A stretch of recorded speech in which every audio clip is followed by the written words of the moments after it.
The origin of cricket, how it all started. Morning mist hangs low over the rolling fields of southern England. The grass is still wet with dew. A flock of sheep moves slowly across the hillside, their bells chiming softly in the cold morning air. Somewhere near a wooden gate, a group of boys gathers. Their clothes are simple, their hands rough from country life. One picks up a curved stick.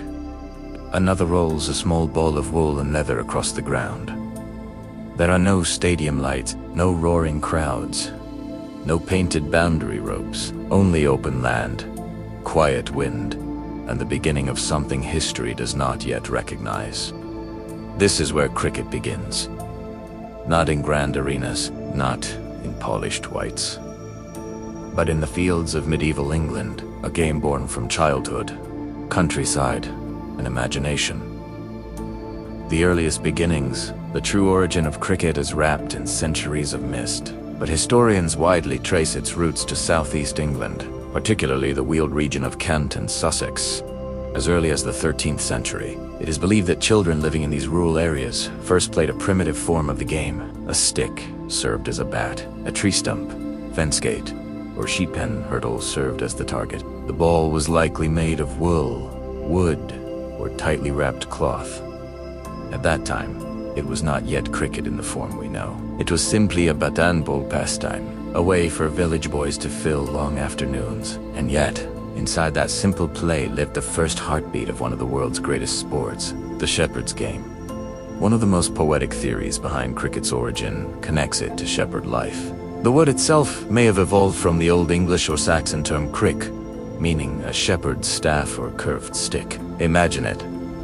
A shepherd watching over sheep in open fields, a wooden crook in his hands. A gate nearby, a small ball thrown for amusement. The symbolism feels almost perfect. The bat from the shepherd's staff, the wicket from the sheep gate, the field from the countryside itself. The game seems born directly from the land. Cricket did not begin in luxury. It began in simplicity, the first written record. History first whispers cricket's name in the late 16th century. The earliest definite written reference dates to 1597 to 1598, when a court case in Guildford, England, mentioned a schoolboy playing cricket. That small legal mention is one of the most important moments in sports history, because once a game enters written memory, it begins to leave legend and enter history. At these days, cricket was still largely seen as a children's activity, but that would soon change. From children's play to adult sport. By the early 17th century, cricket had begun its transformation. What was once a children's game started attracting adults.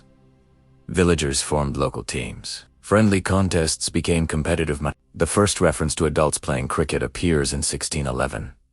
This shift is important, because this is the moment cricket began becoming culture, no longer merely pastime. Now community, village pride, competition, honor, and slowly, identity, the shape of the early game.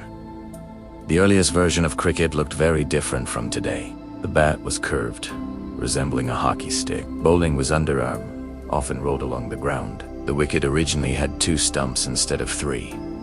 There were no helmets, no pads, no floodlights, no white balls under night skies, only raw sport. The essence, however, was already there. Bat versus ball. Timing. Skill. Patience. Strategy. The soul of cricket had already been born, the rise of organized matches. By the late 1600s and early 1700s, cricket had become more organized. One of the earliest recorded major matches took place in 1697 in Sussex, played for a stake of 50 guineas, a large sum at the time. This reveals something powerful. Cricket was no longer just recreation. Money had entered the game. Wagers, prestige, reputation. The sport had begun moving toward professionalism. In 1709, the first known inter-county match between Kent and Surrey was recorded. This was the beginning of regional rivalry, the early heartbeat of competitive cricket, the birth of the laws. Every great sport reaches a moment when instinct must become structure. For cricket, that moment arrived in 1744, when the first formal laws of cricket were written. This changed everything. Rules gave the game identity. Now there was order. The size of the bat, the dimensions of the wicket, the method of dismissal, the conduct of play. The sport was no longer a fluid folklore. It was becoming an institution. Later, in 1774, important changes were introduced, including the third stump and leg before wicket (LBW) laws. The game was evolving, much like life itself. Lords and the rise of tradition. In 1787, the Marylebone Cricket Club, misty, was founded, and with it came one of the most sacred places in the sport, Lord's Cricket Ground. Lord's became the spiritual home of cricket, a place where tradition, law, and prestige converged. From that moment, cricket was no longer merely a rural English pastime. It was now a formal sport with a center, a home, a legacy. How cricket reached the world. As the British Empire expanded, cricket traveled with it to India, to Australia, to the West Indies, to South Africa, to Pakistan's future soil through colonial influence. The game moved across oceans with soldiers, sailors, and merchants. And in each new land, it changed. It absorbed local culture, different climates, different styles, different emotions, yet somehow the core remained the same. Bat, ball, patience.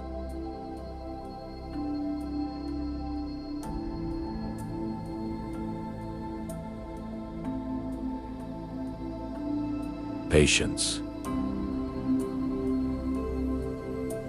Spirit. The first international era. In 1844, the first recognized international sporting event took place. USA versus Canada in cricket. Think about that. Before modern football, before the Olympics as we know them, before basketball had even been invented, cricket was already crossing borders, already becoming global. Then, in 1877, the first official test match was played between Australia and England. The modern age had begun. The symbol of the wooden stump. If one symbol defines the origin of cricket, it is the wooden stump. Simple, silent, standing in the earth. From sheep gates to modern wickets, it carries centuries within it. It reminds us that the world's most beloved sports often begin with the simplest objects.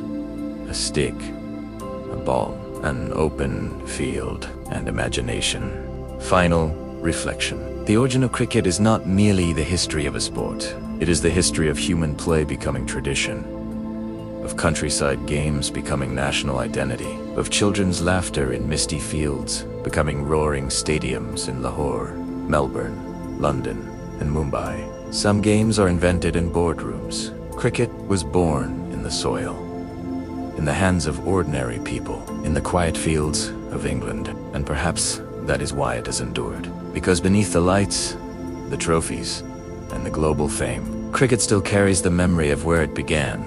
A simple bat, a small ball, and a dream in an open field.